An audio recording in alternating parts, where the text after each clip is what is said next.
શાળા એપ્લિકેશનમાં registration OTP વગર કઈ રીતે કરવું? સૌપ્રથમ ક્રોમ ઓપન કરવાનું છે. ક્રોમમાં તમારે જી શાળા લખવાનું છે.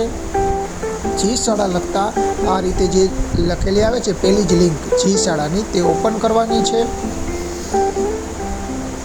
તે ઓપન કરતાં જ તમારી સામે જી શાળાની જે રીતે મોબાઈલ એપ્લિકેશનનું હોય છે તે જ રીતનું ઓપ્શન દેખાશે.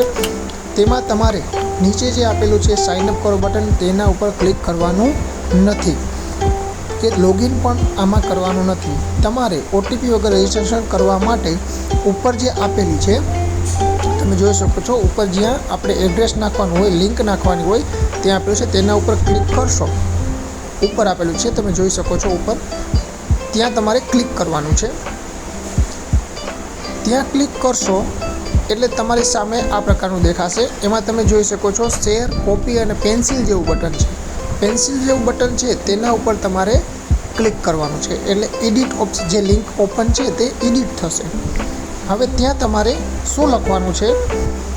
પાછળ જે GShala.schoolnetindia.com લખેલું છે એ તો રહેવા જ દેવાનું છે. પાછળ તમારે લખવાનું છે login/student registration.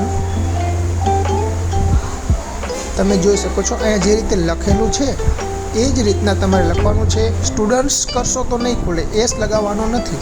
સ્પેલિંગની મિસ્ટેક ન થાય તે તમારે ખાસ જોવાનું છે. જો પાછળ આ રીતના ખાલી તમારે લખવાનું છે.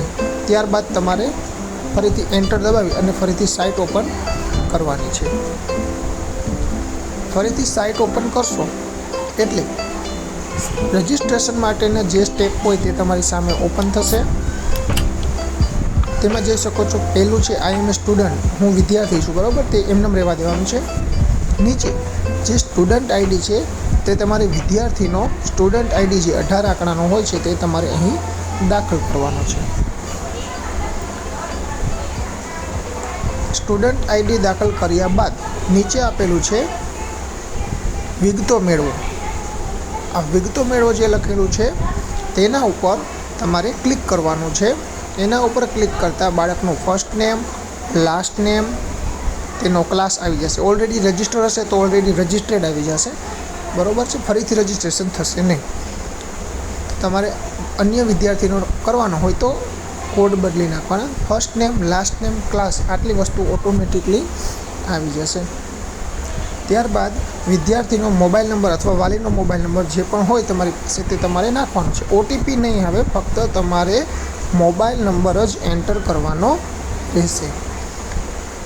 મોબાઈલ નંબર એન્ટર થયા બાદ નીચે તમે જોઈ શકો છો પાસવર્ડ બનાવવાનો છે. એમાં તમારે ઉપર અને નીચે સેમ પાસવર્ડ બને એ રીતના તમારે રાખવાનું છે. બંને પાસવર્ડ સરખા હોવા જોઈએ, 8 અક્ષરના હોવા જોઈએ, એક સ્મોલ, એક કેપિટલ, સ્પેશિયલ કેરેક્ટર અને લેટર.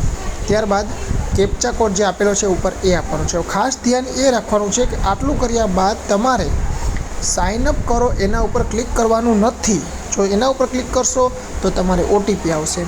તમે જે કેપ્ચા કોડ એન્ટર કરેલો છે તે ખાના ઉપર ક્લિક કરતાં કીબોર્ડ ખુલશે. આ કીબોર્ડમાં તમે જોઈ શકો છો જમણી બાજુએ જે કીબોર્ડ ઓપન થાય એમાં જમણી બાજુએ સાવ નીચે એરો આપેલો છે જે બ્લુ કલરમાં દેખાય છે. તમારા કીબોર્ડમાં પણ દેખાશે. તમે જોઈ શકો છો મારે જે કીબોર્ડ ઓપન છે તેમાં આ એરો દેખાય છે જમણી સાઈડ. એ એરા ઉપર તમારે ક્લિક કરવાનું છે. સાઇન અપ ઉપર ક્લિક કરશો તો ઓટીપી આવશે. આ એરા ઉપર તમારે ક્લિક કરવાનું છે. આટલી પ્રોસેસ કરીને એરા ઉપર ક્લિક કરશો એટલે તમે જે વિદ્યાર્થીઓની માહિતી નાખેલી છે તેની માહિતી ઓટીપી વગર સેવ થઈ જશે અને અભિનંદન લખેલો મેસેજ આવશે. થોડીવાર પ્રોસેસમાં વાર લાગશે, તમારે રાહ જોવાની છે. તમે જોઈ શકો છો અભિનંદનનો મેસેજ આવી ગયેલો છે. તો આ રીતના તમે શાળાએ બેઠા વિદ્યાર્થીના વાલી પાસે મોબાઈલ હોય તો પણ ઓટીપી વગર તમે આ રીતે જી શાળામાં તમામ વિદ્યાર્થીઓનું રજિસ્ટ્રેશન કરાવી શકો છો.